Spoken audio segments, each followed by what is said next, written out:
So when we're talking about MCU, we talk about projects that we all love, we talk about projects that we don't love so much, and then there are certain projects in which we watch that we're like, was that even necessary? Was it even possible to make a series that could actually nail something about a character that we know very little about?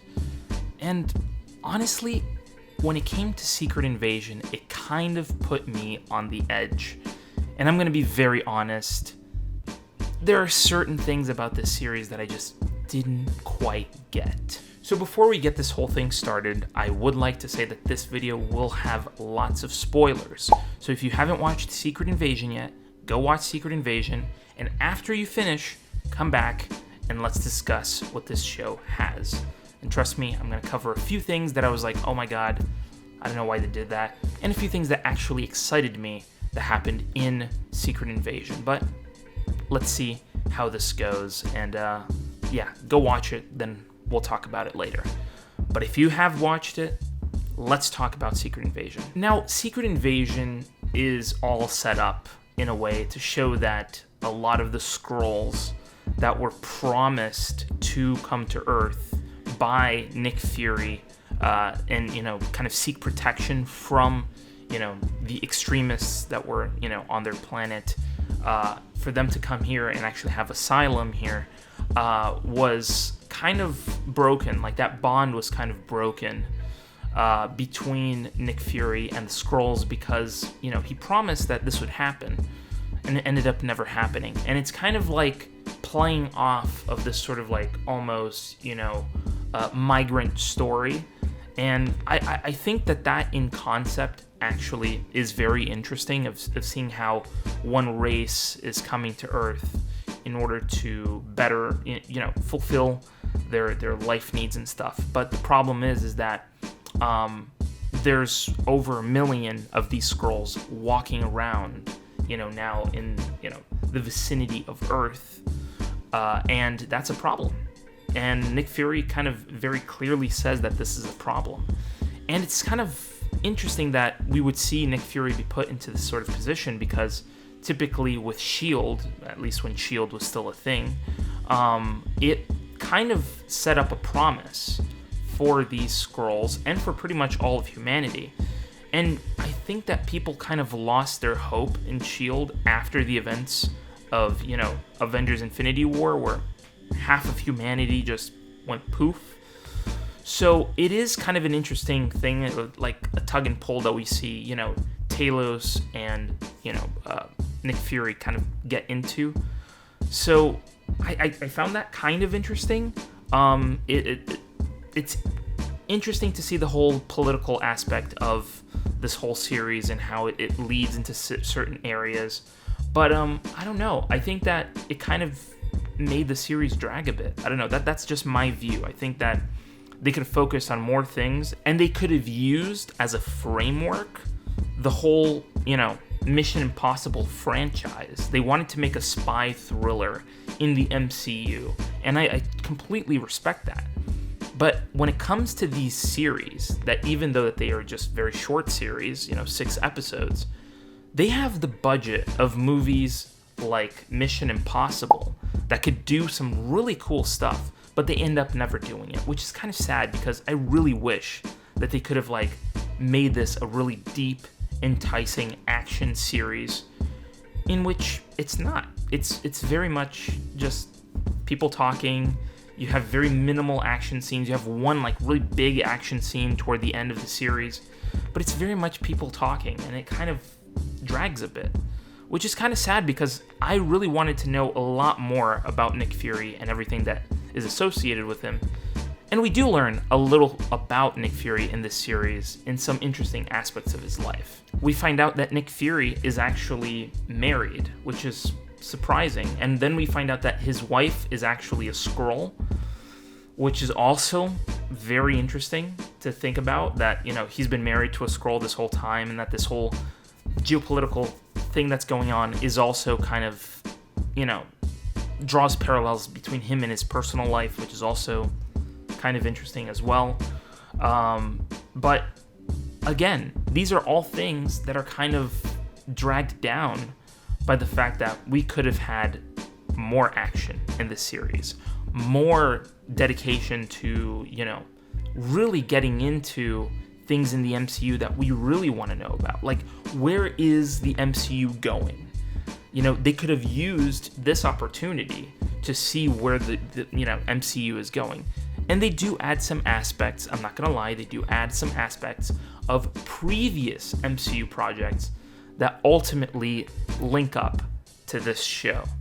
And I'll explain to you that right now. And one of those aspects is obviously Rhodey.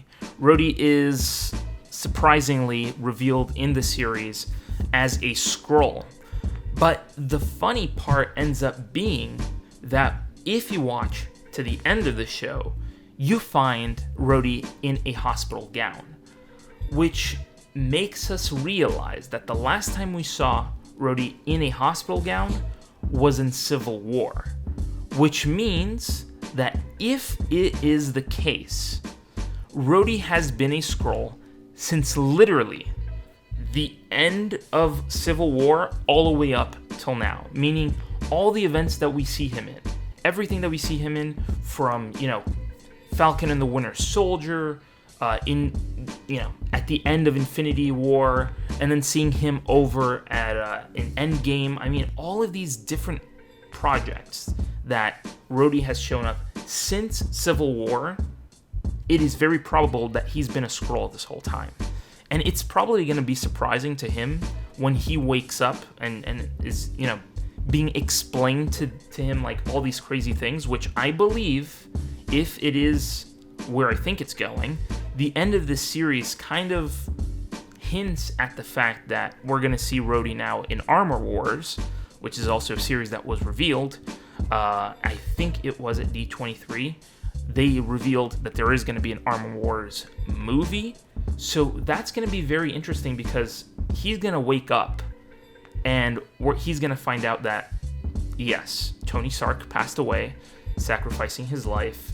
He's going to find out that literally half of humanity went poof, and he has no recollection of it at all because he's been literally stuck inside this cage this whole time. And he's going to find out a whole lot more about Captain America, getting old. He's going to find out about, how the Infinity Stones came about. So it's a lot of different aspects that they have to find a way of covering in Armor Wars before they can ever, get into the nitty-gritty of the whole Armor Wars storyline. They have to find out all the little details about Rhodey. So yes, Secret Invasion did give us that one thing that could set up a whole chain reaction of, things that could lead into Armor Wars. But then again, it doesn't quite hit the mark on other things that we do see in the series. So another thing that we do see in the series is Talos' daughter, who is Gaia, actually, kind of be working with the Skrulls on, the resistance side of the Skrulls. And ultimately she finds out that, this guy that she's been working for isn't quite a nice dude, which I think pretty much from the very first time we meet him, we know he's not a very nice dude. But ultimately we see the loss of Maria Hill at his hands, and we see the loss of Talos as well through him. And that's something that this series did. They killed off two characters in an ineffective way. Yeah, I'm going to say it. I'm just going to be flat out honest.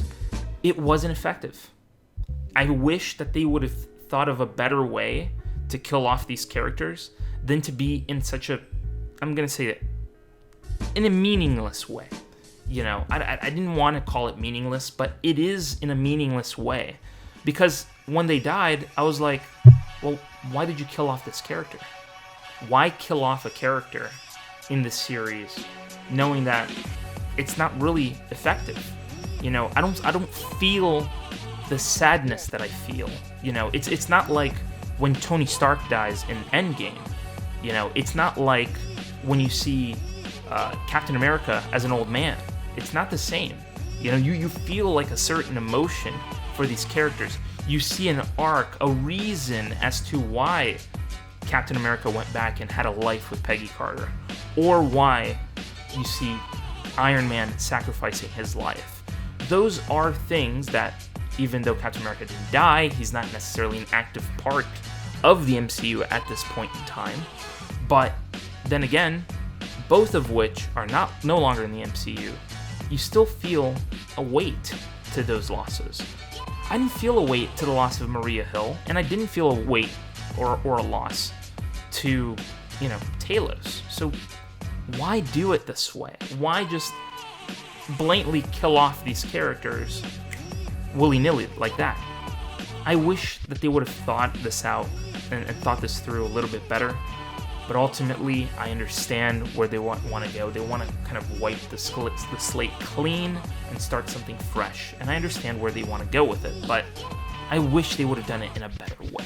So as for Gaia, we know that Gaia, at the end of the series, ultimately gains the superpowers of pretty much every superhero in the MCU. And do I think that was an effective use? Do I think that is a crazy cool thing that could have happened? Sure, I mean, it's pretty crazy, and it sounds pretty cool on paper. But ultimately, where is this leading? Like, what are we leading into? Because that is the problem that the MCU is having right now, and it's a big problem because we're supposed to be, getting into more Avenger-y type stuff. Like, we don't have an effective member to the Avengers. We do not have any sort of connections right now that could lead each project into another. We've watched, in the past, we saw WandaVision, which technically led into Multiverse of Madness. We saw No Way Home, which is actually referenced in Multiverse of Madness, which, is kind of like a sequence kind of thing, but they didn't really... they led into each other, but, we're not seeing that happen now. We're not seeing where is this leading us to.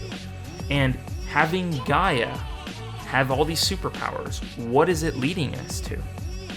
And I have a slight suspicion that this could be leading into something like Kang battling with her, and having to fight her, and ultimately Kang will have to kill her, and we'll see how powerful Kang is. If Kang is a really powerful person, we imagine that he's going to be, able to kill someone as powerful as her. So I think it's just a whole big setup as to how Kang is going to kill her and say, hey, she was the most powerful one that you could bring on, and I killed her. So you guys have zero chance. That's pretty much what I feel like they're doing. They're pretty much setting her up for death with Kang. But other than that, yeah, Super Skrull fight was interesting. It was, reflective of what kind of people wanted to see. People wanted to see superheroes fighting. Okay, they kind of got that, but it wasn't effective. And ultimately, that is where this series lies. And ultimately, this show has the same problem that other shows with the MCU has had, is that usually you have filler episodes. Sometimes you have one filler episode or two filler episodes. I feel like each individual episode for Secret Invasion as a whole was very much, I don't know, it felt a little bit stagnant in my opinion. It could have had more weight. This show could have had more weight. This show could have had way more action. The MCU has the budget to make something much cooler, and we got something okay, And it's funny because, you watch a movie, you as a matter of fact, you watch a show like Miss Marvel, and it feels like the budget was there to make something, huge, and they did it. They did something great. With the small scale that they had, they made a huge thing out of it. And they did a really good job of doing that, It fits within its boundaries, but it feels much bigger than what it's presenting itself to be. So, ultimately, seeing that happen, at the end of the series, we see, Nick Fury just walk on board, to, space. He's going to take him and his wife to space. It's kind of a bittersweet ending, but ultimately, I don't know where this series lies. You know what I'm saying? Like, the series doesn't take us to the next part of the MCU. And that is the problem that the MCU is having right now. The MCU needs to find a way of cohesively connecting every next project. And if they're just gonna go willy-nilly and not really think about what they're doing and just keep producing content, at will, I think that's a problem, because it's not the quantity of projects that I'm worried about, it's the quality of the projects. You can put out 6 pieces of content a year, 7 pieces of content a year, but people want to see quality content. How can this connect to the next project, to the next project, to the next project? It's kind of like what I imagine we're going to see in Loki Season 2 now, is that we're going to see a connective tissue between the first season and the second season, which ultimately I imagine will lead into the movies somehow, somewhere. But I am very excited to see what Loki does, because ultimately Secret Invasion didn't quite hit the mark. And I really hope that if Marvel goes forward, they create a cohesive story that leads us into the next part in some sort of way. Because if it doesn't, we have a serious problem to talk about. So those are my thoughts on what Secret Invasion was like. It didn't really hit the mark for me. I really hope that they bring more interesting things to it. There are things that this show did right, but those are few and far between, because most of the time it just felt like filler to me. It should have been bigger. But those are my thoughts. That's what I think. And if you think something different, if you really like this series, if you found this show extremely enjoyable, please go down below. Tell me what you think in the comments down below. Let's have this discussion, because I want to hear from you. And if you haven't already, go ahead and hit the subscribe button and hit the bell to be notified when videos go live on this channel. And thank you again so much for watching, and I'll see you in the next video.